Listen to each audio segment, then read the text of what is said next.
Shalom.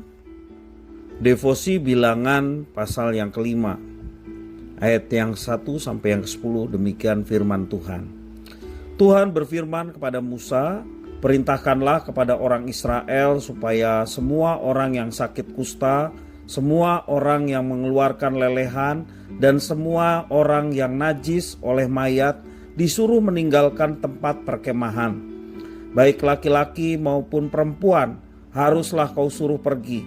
Keluar tempat perkemahan, haruslah mereka kau suruh pergi, supaya mereka jangan menajiskan tempat perkemahan di mana aku diam di tengah-tengah mereka. Maka orang Israel berbuat demikian. Mereka menyuruh orang-orang itu meninggalkan tempat perkemahan seperti yang difirmankan Tuhan kepada Musa. Demikianlah diperbuat orang Israel. Tuhan berfirman kepada Musa, berbicaralah kepada orang Israel apabila seorang laki-laki atau perempuan melakukan sesuatu dosa terhadap sesamanya manusia, dan oleh karena itu barulah setia terhadap Tuhan sehingga orang itu menjadi bersalah. Maka haruslah ia mengaku dosa yang telah dilakukannya itu, kemudian membayar tebusan sepenuhnya dengan menambah 1/5, lalu menyerahkannya kepada orang terhadap siapa ia bersalah. Tetapi apabila orang itu tidak ada kaumnya, kepada siapa dapat dibayar tebusan salah itu, maka tebusan salah yang harus dibayar itu menjadi kepunyaan Tuhan dan adalah bagian imam, belum terhitung domba jantan pendamaian yang dipakai untuk mengadakan pendamaian bagi orang itu. Dari persembahan-persembahan kudus yang disampaikan orang Israel kepada imam, persembahan khususnya adalah bagian imam.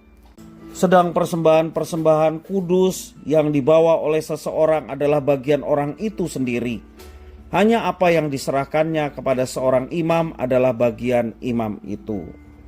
Di dalam Bilangan pasal yang kelima ini kita melihat bahwa Tuhan memberikan peraturan-peraturan yang tentunya untuk kebaikan manusia.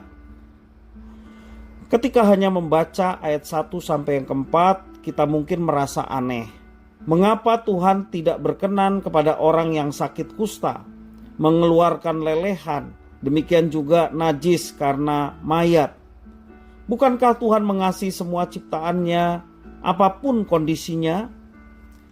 Namun perasaan tersebut menjadi hilang ketika kita membaca firman Tuhan secara keseluruhan, khususnya di ayat 1 sampai 10 yang tadi saya sudah bacakan ulang. Di situ kita ketahui bahwa peraturan itu berguna untuk memberikan perlindungan kepada orang yang menjadi korban akibat sebuah tindakan dosa. Dari dua perikop tersebut kita diingatkan bahwa Tuhan Allah sungguh-sungguh mengasihi ciptaannya. Salah satu cerminan dari kasih itu adalah peraturan yang dibuatnya demi kebaikan manusia. Melalui peraturan tersebut, Tuhan Allah menolong manusia untuk menata kehidupannya sehingga menjadi teratur dan baik. Jika kita renungkan firman Tuhan hari ini dalam Bilangan pasal 5, pada masa sekarang peraturan-peraturan itu juga ada sesuatu yang baik untuk kita. Misalnya dari sisi medis, apa yang diperintahkan Tuhan Allah itu bisa saja berguna untuk mencegah penularan penyakit. Dengan demikian orang yang sakit bisa mendapat perawatan, sementara orang lain tidak terkena penyakitnya. Ini penting dalam konteks pada zaman dahulu, di mana ilmu kedokteran belum maju seperti zaman sekarang.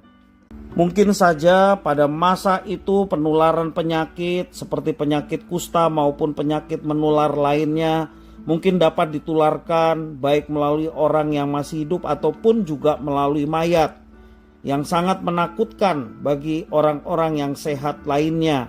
Sehingga dibuatlah peraturan seperti itu. Tentunya ada maksud positifnya. Dampaknya orang sehat akan takut mendekat kepada orang yang sakit, dan ketakutan tersebut memunculkan sikap, perkataan, dan juga perilaku yang bisa saja menyakitkan orang yang sedang sakit. Dengan pemisahan tersebut, masing-masing orang bisa hidup dengan nyaman, baik yang sakit maupun yang sehat. Semua dapat hidup dengan nyaman. Kita bersyukur bahwa Tuhan senantiasa memperhatikan kondisi manusia secara menyeluruh. Ia menghendaki yang terbaik bagi kehidupan manusia. Tuhan berkenan menolong manusia untuk mengatur kehidupan bersama agar berjalan dengan baik. Dan kehendak baik Tuhan mesti kita pelihara di dalam kehidupan kita bersama. Ucapan syukur kepada Tuhan kita mesti naikkan, karena Tuhan melindungi kita dengan berbagai macam aturan yang diberikan kepada kita.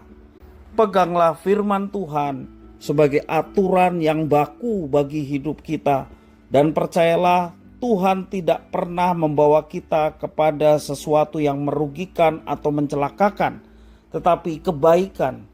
Tuhan yang selalu menyatakan itu tepat pada waktu yang Tuhan sudah siapkan bagi kita. Tuhan Yesus memberkati.